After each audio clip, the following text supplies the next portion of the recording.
하나, 둘, 셋, 둘, 둘, 셋. 네, 녹화를 시작하고요. 자, 여기 보면 지난 시간에 배운 것들이 있을 거예요. 태조, 정종, 태종, 세종, 세조, 성종. 그래서 여기 내용이 굉장히 많은데 여기 공부 잘 하시고, 그다음에 오늘 나갈 부분은 통치체제의 정기라는 부분이에요. 통치체제의 정기. 자, 그래서 조선이라는 나라가 어떤 체제를 가지고 있었고, 그리고 또 고려와 비교했을 때 어떤 부분이 달랐는가, 뭐 그런 것들이 이제 중요한 포인트들이 되겠죠. 자, 그래서 먼저 볼 부분은 중앙정치체제예요. 중앙정치체제. 그래서 조선이라는 나라가 어떤 체제를 가지고 국가를 운영했는가에 있어서 가장 중요한 부분이겠죠. 자, 그래서 여기 그림을 보면 왕을 중심으로 해서 여러 부서들이 나오게 돼요. 여기 우리가 뭐 잘 알고 있는 의정부도 있고 육조도 있고 여러 가지 있는데, 자, 그래서 요 그림 보면서 요 그림 아래다가 이제 여기 필기를 하면 될 것 같아요.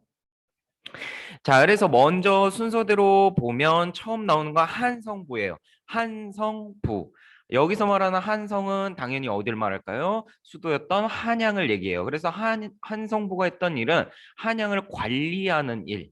그러니까 지금으로 따지면 서울시청을 떠올리면 돼요. 서울시청, 한양을 관리하는 일, 그런 걸 했다. 이렇게 알면 되고, 그다음에 춘추관이에요. 춘추관. 춘추는 원래 이제 옛날에 중국에 살던 공자 알죠? 공자가 지었던 노나라의 역사책이 춘추란 말이에요. 그래서 보통 춘추라는 표현을 쓰게 되면 뭐다? 역사책을 만들게 되는 곳. 그래서 지금 우리나라에도 춘추관이 있긴 있어요. 역사 당당해서. 그래서 춘추관은 역사서를 편찬하던 곳이었다. 이렇게 알고 있으면 돼요. 자, 그러고 나서 나오는 게 이제 의금부와 승정원인데 요거는 두 개를 같이 묶어서 보면 좋아요. 의금부와 승정원은 기본적으로 국왕직속기관이에요. 국왕직속기관. 즉 이제 다른 관리 뭐 영의정이나 좌의정, 우의정 이런 애들 말 듣는 게 아니고 오로지 국왕의 말만 듣는 기관들인데, 자, 먼저 의금부 보면 의금부 요거는 쉽게 말하면 국왕직 속의 사법기관이에요. 왕만 쓸 수 있는 경찰, 검찰 이렇게 생각하면 좋아요. 왕만 쓸 수 있는. 그래서 왜 우리가 사극을 보면 이런 장면들이 나와요. 이제 되게 무섭게 험상궂은 아저씨가 나와가지고 이제 병사들을 데리고 어딜 쳐들어가요. 그래서 이제 거기 죄인이 있으면 이제 보통 사극에서 이런 식으로 표현을 하잖아요. 죄인 누구는 오라를 받으라 이런 식으로. 그때 나오는 아저씨들이 이 의금부에 소속된 금부도사들이에요. 그래서 주로 이 의금부에서 담당하는 일은 이제 왕을 상대로 한 범법 행위들, 대표적인 게 이제 반역, 반란을 꾸미고 있다, 뭐 반역, 대역죄인, 막 이런 사람들을 보통 잡아가는 기구가 이제 의금부예요. 그래서 의금부에서 죄인을 압송해 가지고 이제 뭐야 우리가 자주 보는 거 막 추리를 틀어라 막 이거 인두로 막 지지고 막 내 이놈 어서 사실을 말하지 않겠느냐 막 요럴 때 그렇게 이제 의금부에서 잡아가서 그런 식으로 신문을 하게 되는 거예요. 자, 그다음에 두 번째 승정원은 뭐냐면 요거는 국왕 직속의 비서기관이에요. 비서기관. 그러니까 국왕의 비서들이 있는 거예요. 국왕의 비서들. 그래서 왜 우리 저기 뭐야 조선시대 사극 보면은 항상 왕이 있고 그 옆에 뭐 우산이나 이런 거 들어주고 왕이랑 이제 말 자주 하는 사람 그 내시들 그 사람들이 요 승정원에 들어가게 되는 거예요. 그래서 요 승정원에서 하는 일은 이제 당연히 왕명을 받드는 일이죠. 그래서 사극 보면은 이제 얘기하잖아요. 걔 밖에 누구 없느냐 이러면은 이제 예 전하 이러고 살살살 들어와 가지고 이제 왕이 명령하는 걸 듣고 그걸 이제 다른 부서에 이렇게 얘기해 주는 거. 그게 이제 승정원이 했던 일이에요. 그래서 이 일금부와 승정원은 철저하게 국왕의 직속, 국왕의 말만 들었기 때문에 요 두 기관은 이제 왕권 강화와 관련이 돼요. 실제로. 그래서 요 의금부하고 승정원 두 개를 이렇게 같이 묶어 놓고 요걸 써주면 되겠죠. 국왕 직속 기관 그리고 왕권 강화와 관련이 있었다. 이렇게 적어주시면 되겠어요. 자, 그러고 나서 의정부는 잠깐 건너뛰고 옆으로 갑시다. 옆으로 가면 세 개가 묶여 있죠. 바로 3, 4라고 표시된 것. 사원부 사관원 홍문관 이렇게 표시된 거 있죠. 요거 봅시다. 자, 요 3, 4. 먼저 주의해야 될 건 뭐다? 우리 앞에서 고려의 3, 4를 봤었어요. 고려의 3, 4는 뭐였다? 회계기관이었다. 라는 걸 비교해서 꼭 알고 있어야 돼요. 고려의 3, 4는 회계기관인데 조선의 3, 4는 그럼 무엇이었느냐? 바로 고려시대 때 우리가 배웠던 대간이에요. 대간. 대간. 왜 고려시대 때 배웠잖아요. 대간 저기 뭐나 저 낭사하고 어사대 합쳐가지고 대간 왕한테 뭐 간언을 한다든가 아니면 왕이 뭐 부당한 명령을 내리면 그거를 이제 거부한다든가 그런 권리를 갖고 있던 대간 언론기관이라는 사실을 꼭 알고 있어야 돼요. 자, 그래서 구체적으로 이 조선의 3사 사원부 사관원 홍문관이 무슨 일을 했는가? 첫 번째 사원부예요. 사원부 같은 경우에는 관리들을 감찰하는 역할을 해요. 관리들 감찰. 그러니까 감독하는 거예요. 저놈이 왠지 얼굴 상이 뭔가 부정부패를 저지를 것 같다라고 하면은 이 사원부 관리들이 예의주시해요. 예의주시하다가 저놈이 뒷돈 받아먹은 걸 캐치하면은 바로 그냥 잡아다가 이제 목을 치는 건 아니고 이제 왕한테 얘기하죠. 이 인간이 저 딱 관상이 그랬는데 진짜 보니까 완전 마탱이가 갔어요. 이러면서 얘 잘라야 돼요. 이런 식으로 얘기하는 게 사원부고. 자, 그다음에 사간원이에요. 사간원. 간언하는 거. 그래서 이 사람들은 왕에 대해서 이제 바른 말을 해주는 거예요. 간언. 만약에 왕이 어느 날 이래요. 나 부인 또 갖고 싶어. 근데 그 부인이 벌써 20명째야. 그럼 말이 안 되잖아요. 이거는 약간 유교사에서 문제가 될 수 있기 때문에 물론 후궁을 많이 두는 건 좋긴 하지만 그래서 어떻든 이제 관리들이 봤을 때 이 왕이 너무 헛짓거리를 하는 것 같아요. 맨날 뭐 사냥만 다닌다든가 아니면은 뭐 여자만 탐한다든가 아니면 맨날 뭐 술만 먹는다든가 그럴 때 이제 이 사관원의 관료들이 얘기를 하는 거죠. 전하, 그러시면 아니 되옵니다. 이러면서 그래서 그런 사람들 그래서 이 사관원에 들어가는 사람들은 거의 목숨을 걸고 일을 하는 거예요. 왜냐면은 생각해 보세요. 만약에 왕이 연산군이야. 근데 내가 사관원 관리야. 그래서 연산군한테 막 전하 그러시면 아니 되옵니다. 근데 연산군이었으면 어떻게 했을까? 당연히 응 죽어. 이러고 죽여버리니까. 그래서 목숨을 걸고 했던 일이에요. 굉장히 중요한 일이었고.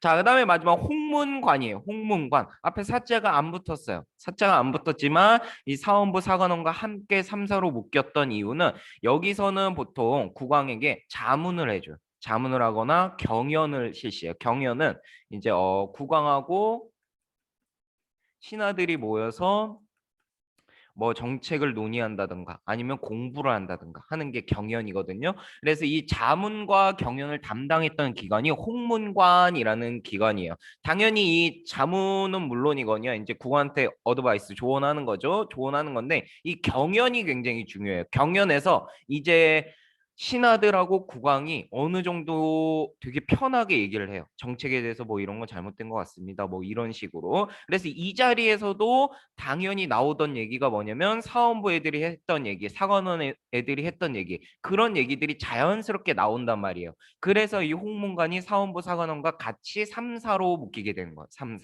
오케이? 그렇게 생각하면 좋아요.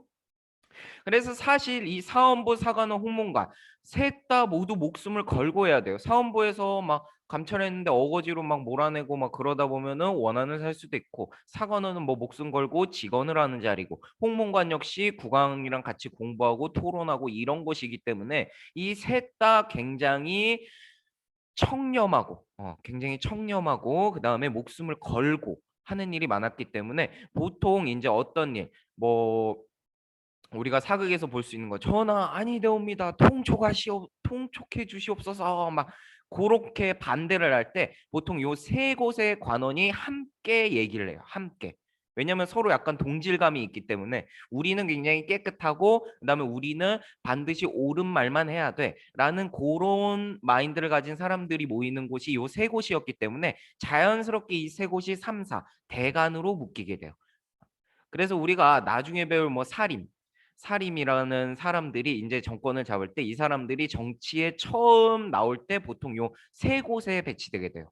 세 곳에. 왜냐면 그 사람들은 뭔가 뜻을 품고 그다음에 청렴하고 그런 사람들이었기 때문에 여기에 처음에 많이 배치가 돼요. 물론 그것 때문에 인제 뭐 원한을 많이 사기도 했고 뭐 그 결과 뭐 살인이 많이 죽기도 하지만 자 그래서 요 세 개를 묶어서 요거 잘 기억하세요. 그래서 거기 3, 4 아래다가 조선의 3, 4는 대간 언론기관이고 케어풀 표시하고 고려의 3, 4는 회계기관이었다. 그래서 둘을 절대 혼동하면 안 돼요. 자 그러고 나서 그림의 중간이 의정부로 가봅시다. 의정부 보면 의정부와 육조 이렇게 되어 있는데 육조는 고려시대 때 우리가 배웠던 육부 떠올리면 돼요. 똑같은데 순서가 달라요. 고려시대의 순서는 이병, 호형, 예공. 그리고 조선의 육조는 이호, 예병, 형, 공순이에요. 이 순이 왜 바뀌냐면 중요도를 나타낸 순이에요. 그래서 고려 같은 경우에는 이병, 호, 형. 그러니까 병. 군대를 조금 더 중시했다면 조선 같은 경우에는 이호, 예병, 형, 공. 호와 예를 더 중시하게 돼요. 그래서 뭐 재정 관리라든가 예조에서 담당하는 건 교육과 외교죠. 그래서 그런 것들을 조금 더 중시했다라는 점을 알면 좋아요. 자, 그래서 먼저 가장 아래에 있는 육조가 했던 일을 보면 육조는 정책 실무를 맡은 기관이에요. 정책 집행. 그래서 만약에 왕이 뭐 이 사람 괜찮은데 등용하라라고 하면 이조에서 관리들이 이제 심사를 해서 등용하고 뭐 왕이 세금을 어떻게 걷어라라고 하면 호조에서 그다음에 왕이 뭐 외교사절을 파견해야 된다. 그럼 예조에서 그다음 왕이 뭐 군대를 육성해라. 이런 병조에서 그다음에 뭔가 죄 와 관련된 어떤 것들이 벌어졌다 하면은 형조에서 담당하고 그다음 왕이 뭐 궁궐을 좀 보수해야겠다 비가세 막 이러면 공조에서 담당하고 요런 식으로 정책 실무를 맡아서 실제 집행하는 기구가 육조고 자 반면에 육조 위에 의정부가 있어요. 육조 위에 의정부가 있는데 이 의정부는 뭐냐면 국정을 총괄하는 기구예요. 국정을 총괄하는 기구. 그래서 이 의정부에는 3명의 정승이 배치돼요. 재상, 국무총리. 근데 그중에 으뜸은 영의정, 그다음에 좌의정, 우의정. 요렇게 3명이 배치가 돼요. 국무총리라 생각하면 돼요. 셋 다. 자, 그래서 요 3명의 관리. 조선에서 가장 높은 이 3명의 관리가 이제 국정을 총괄하는 거예요. 그래서 만약에 뭐 어떤 정책이 필요하다 하면은 왕이 이제 삼정승을 불러요. 영의정, 좌의정, 우의정 불러서 이거 이렇게 이렇게 어떻게 하면 좋겠냐. 육조 판서들하고 논의를 해봐라 라고 해서 실제 논의를 하고 뭐 그런 식이죠. 그리고 의정부가 했던 일은 그런 식으로 정책을 토론하기도 하고 그다음에 육조에서 보고를 올려요. 의정부에. 우리 이러이러한 거 했어요. 올리면 이제 의정부가 다시 왕한테 보고를 하게 돼요. 얘네 이런 거 했대요. 라고 하기도 하고 아니면 왕이 야 뭐 좀 시켜라 하면 의정부가 육조한테 이렇게 시키고 요런 식으로 가는 체계예요.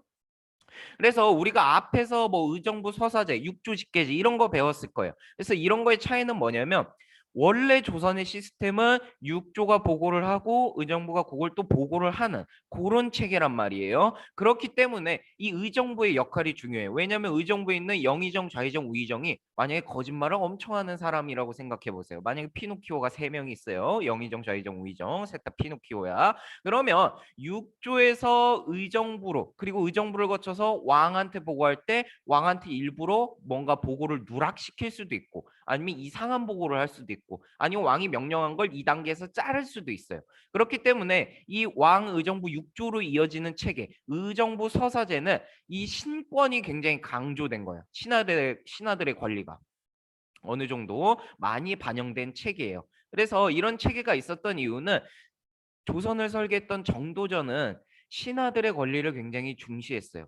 이런 얘기를 해요. 왕은 태어나면 끝이다. 왕은 바꿀 수 없다.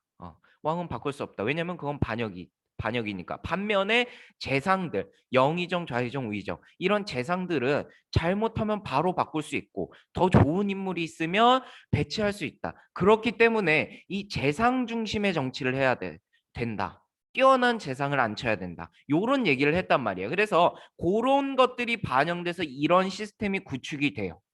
그래서 이 시스템에서는 왕권보다는 신권이 조금 더 강조되는 거예요. 근데 주의사항은 그렇다고 왕권이 약한 건 아니에요. 조선의 왕권은 굉장히 강해요. 강한데 신권도 강조된 체제가 바로 요 의정부 서사제예요. 왕의정부 6조로 이어지는. 근데 우리가 태종이나 세조 때 보면 육조 직계제, 직계는 바로 보고한다. 누구한테? 왕한테. 육조가 의정부를 거치지 않고 왕한테 바로 보고한다라는 거예요. 그럴 경우에는 당연히 뭐가 강조되는 걸까요? 왕권이 강조되는 거죠. 왜냐하면 영의정, 좌의정, 우의정을 거치지 않고 왕한테 직접 보고하고 왕이 직접 명령을 하는 시스템이기 때문에 이 재상들의 권한을 약간 낮추고 신권을 약간 낮췄다고 볼 수 있는 거예요. 그래서 그런 차이가 있다. 그래서 왕권을 강화시키고 싶으면 육조직계제. 반면에 이제 뭐 신권과의 조화 그리고 뛰어난 신하들이 많다면 의정부 서사제로 가는 게 좋겠죠. 근데 조선에서는 대개 의정부 서사제를 유지하게 돼요. 대체로 육조직계제였어도 영의정, 좌의정, 우의정은 다 있어요. 다만 이전 시기에 비해서 이제 권한이 조금 떨어질 뿐이지. 그래서 그런 거를 잘 적어 놓고 요거를 거기 그림에 잘 적어 놓으세요. 적어놓고 이제 중앙정치체제는 그렇게 이해하시면 되겠고 그다음에 아래 봅시다. 지방행정제도인데 간단해요. 조선은 8도예요. 8도.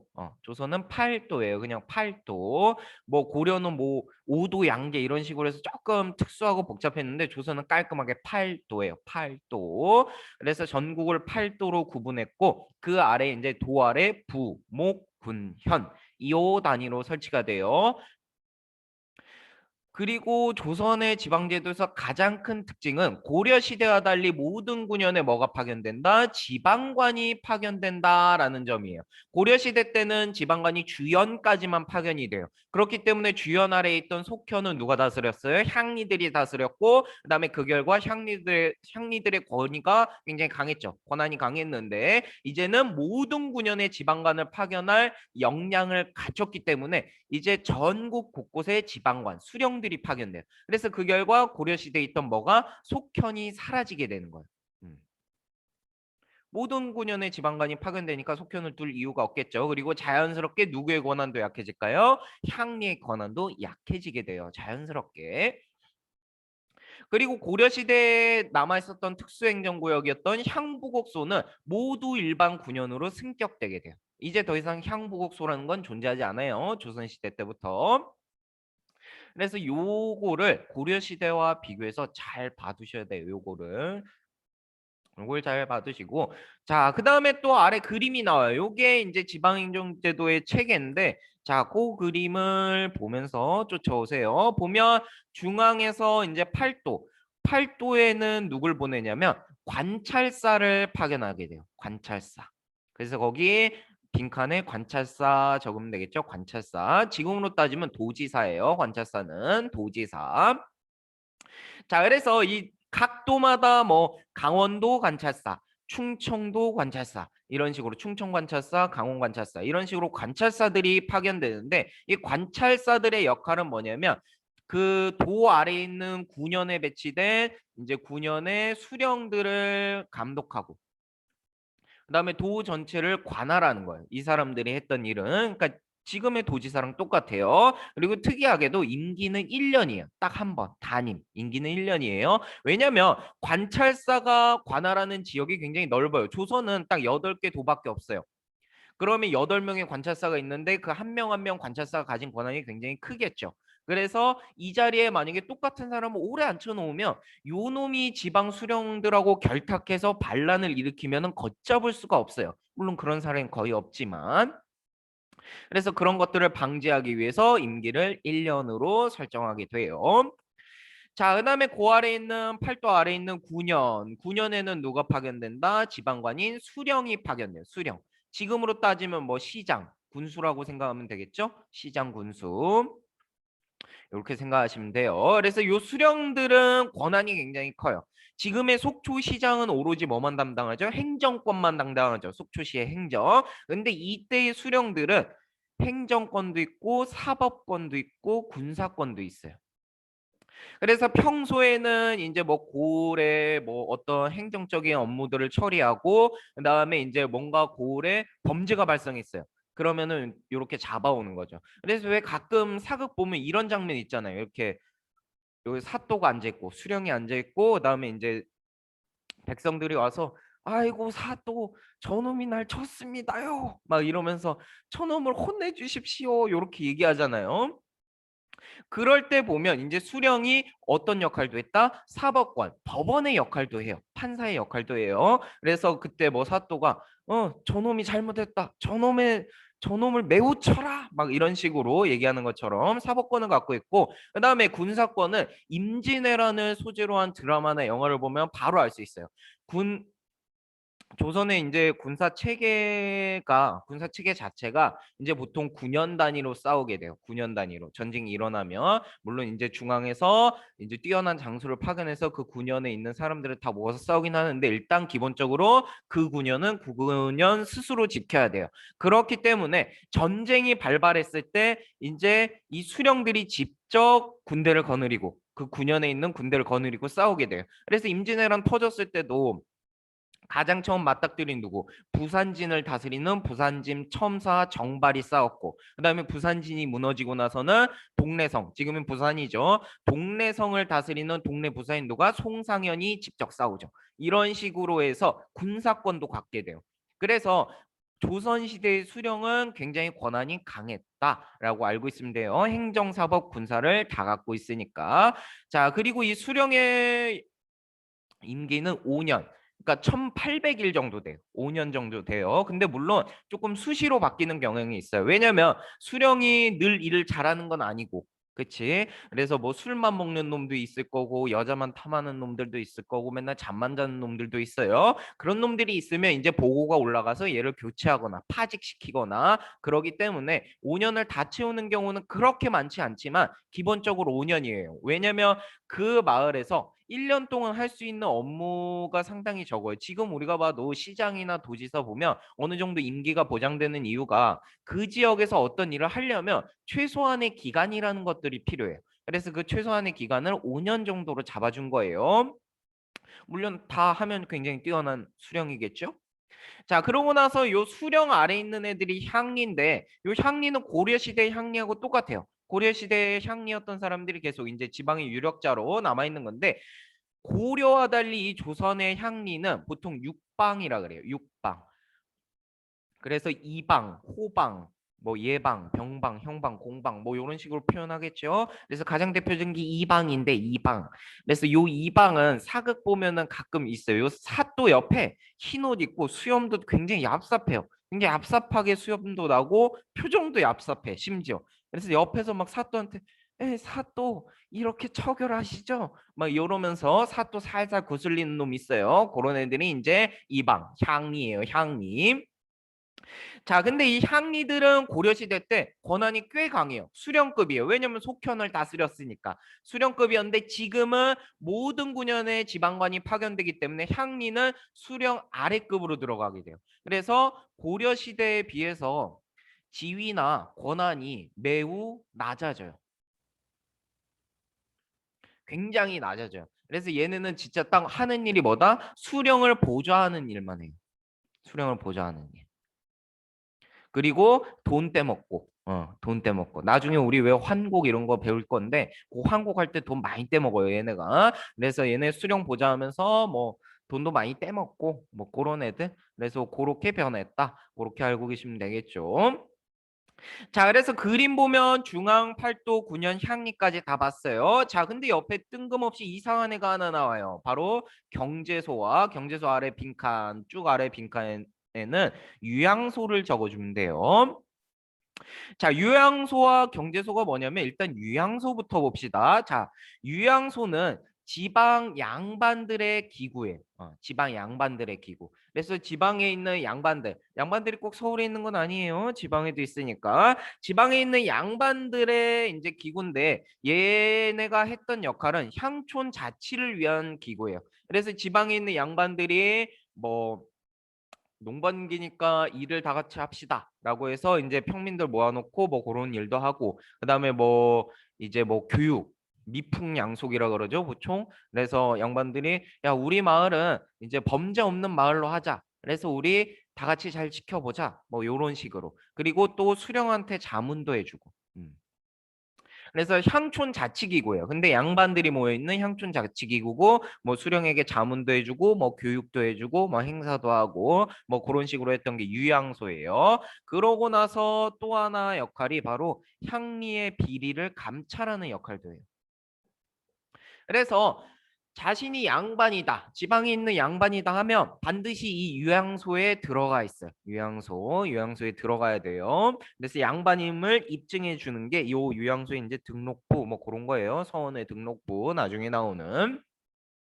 자, 그래서 지방에 있는 양반들이 향촌자치, 수령자문, 그다음에 향리를 관찰하기 위해서 만든 게 향촌자치기구인데, 근데 요 유양소는 살짝 위험한 부분이 있어요. 왜냐하면 이 유양소에 있는 지방 양반들이 만약에 수령과 결탁을 해서 수령과 인기는 짝짝꿍해서 백성들을 수탈할 수도 있고, 백성들을 수탈할 수도 있고 아니면 반란을 일으킬 수도 있단 말이에요. 그래서 이 유양소 자체는 굉장히 좋은 기구인데 그런 문제점이 있기 때문에 이 유양소를 통제하고자 어디서 중앙에서 통제하고자 만든 게 경제소예요. 경제소, 서울에 제 있는 곳 경제소. 그래서 유양소 통제를 위한 중앙기구. 중앙이란 표현이 좀 그런가? 그러면 이렇게 합시다. 유양소 통제를 위해서 설치한 기구예요. 경제소. 자, 그래서 이 경제소는 보통 어떤 사람들이 들어가냐면 해당 지역 출신의 고위 관리들이 여기에 배치돼요. 그래서 만약에 속초에 유양소가 있어요. 그러면 이 속초의 유양소를 관리하는 경제소의 관리는 속초 출신의 고위 관리예요. 중앙에 서울에 사는 속초 출신의 고위 관리. 왜냐면 그 지역을 잘 아는 사람이 통제하기 더 쉽잖아요. 내가 만약에 경제소에 있는 이제 속초 요양소 담당 관리란 말이야. 그러면 내가 전화 한 통 때리면은 속초 요양소에 있는 애들 동향을 다 알 수 있잖아요. 그리고 건너 알면은 걔 누구 집 아들이지? 거기 우리 삼촌 아들이구만. 뭐 이런 식으로 다 통하는 사이니까. 그래서 해당 지역 출신의 고위 관리를 배치해서 요양소를 통제하는 그런 체제를 구축하게 돼요. 그래서 조선의 지방제도는 이런 식으로 구성되었다. 이렇게 보면 되겠죠. 그래서 이것도 잘 적어 놓으시고 거기. 자, 그다음에 세 번째는 군사제도인데 여기 보면 양인계병 원칙이라는 게 등장해요. 양인.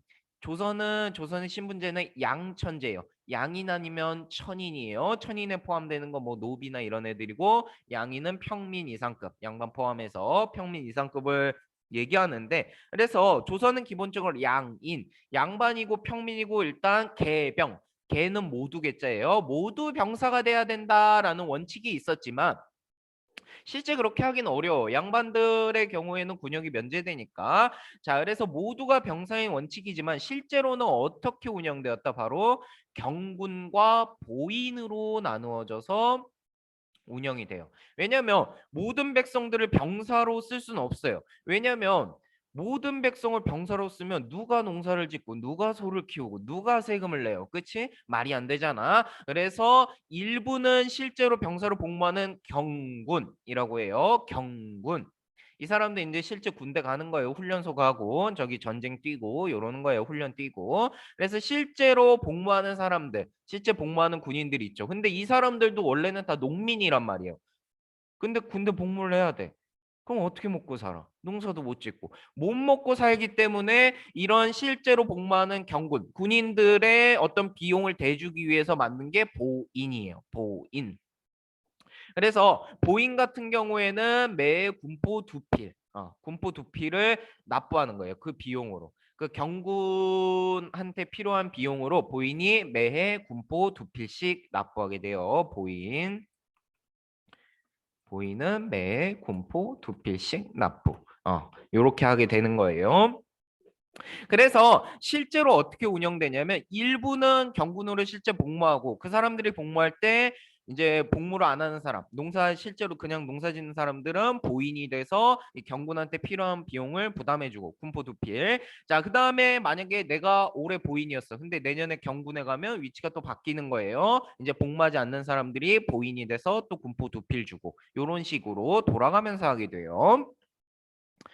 자, 그리고 나서 아래 보면 조선의 중앙고는 오위예요. 오위. 오위. 오케이. 기억하시고 오위. 그다음에 지방에는 육군과 수군으로 운영되는데 육군은 말 그대로 병영. 병영이라고 하고 그다음에 육군을 다스리는 사람을 병마사라고 해요. 병마절도사인데 너무 길어서 병마사라 그래요. 그래서 뭐 경상 병마절도사, 뭐 전라 병마절도사 줄여서 전라병사 이런 식으로 경상병사 이런 식으로 표현하고 수군 같은 경우에도 수군 절도사예요. 그래서 전라 좌도 수군 절도사, 전라 좌수사 이순신, 그다음에 충청수사, 경기수사, 강원수사 이런 식으로 수군 절도사들이 배치돼요.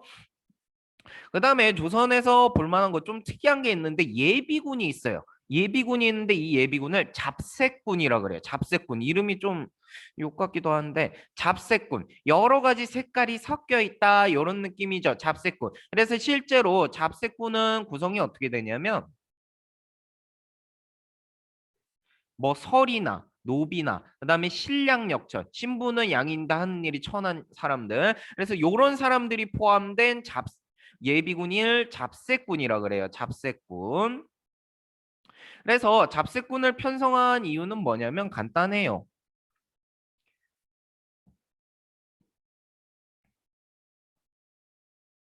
잡색군을 편성한 이유는 양인계병 원칙이기 때문에 노비들을 실제로 쓸 수가 없단 말이에요. 노비들을 군인으로 부릴 수는 없는데 그렇다고 해서 조선의 인구 중에 노비가 차지하는 비율이 극도로 적냐? 그건 또 아니잖아요. 그래서 이 사람들을 어떻게 써먹을까 하다가 예비군으로 편성해 놓는 거예요. 그래서 만약에 전쟁이 터졌을 때 실제 이제 양인들 군대만으로는 부족하다 하면 이거 잡색군까지 모조리 투입하게 되는 거죠. 그래서 예비군이었다. 그렇게 생각하시면 되고. 그다음에 통신, 뭐 관리 선발, 교육인데 자 통신은 요거예요. 국경의 상황을 알리기 위한 봉수제, 봉화 이렇게 불질러 가지고 근데 산에 냅다 불지르는 게 아니고 그거 이렇게 그 기구가 있어요. 그래서 거기 안에 불지르면 그 굴뚝으로 이렇게 연기 나면은 이제 변방에 무슨 일이 생겼구나. 북을 울려라. 막 이래서 군대를 모집하고 그런 시기죠.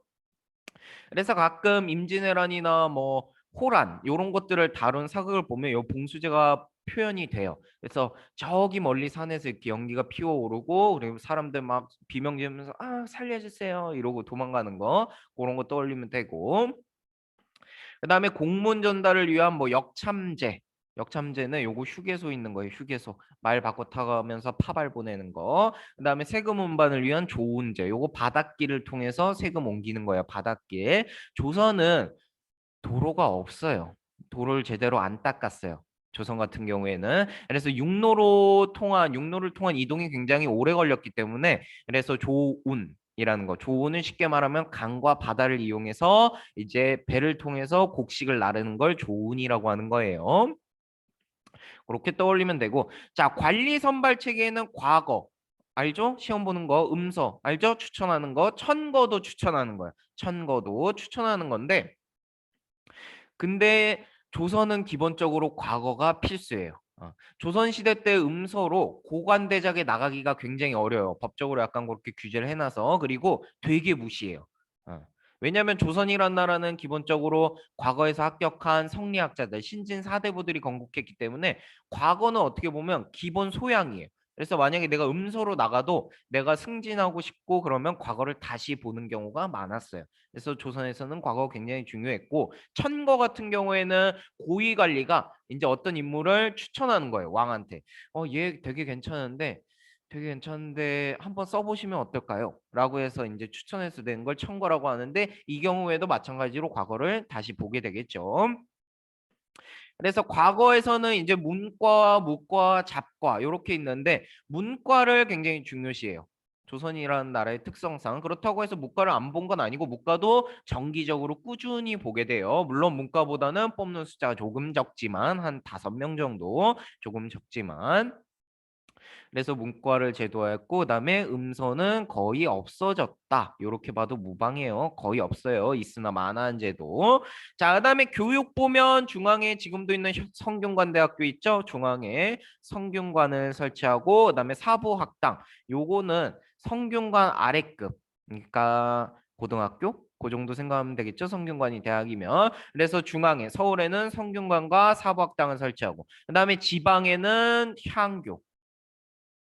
그래서 강릉에도 있죠, 향교. 그래서 향교를 설치해서 지방에서 교육을 받을 수 있게끔 그렇게 해주고 그다음에 초등교육기관인 서당이 있어요. 근데 성균관, 사법학당, 향교는 다 국가에서 관리하는 건데 서당은 국가에서 관리하는 건 아니고 이제 지방에서 좀 글 좀 깨나 읽는다 하면은 그 사람들이 이제 초딩들 가르치려고 열었던 기관이 서당이에요. 그러니까 쉽게 생각하면 학원, 지금 다니는 학원 떠올리면 돼요.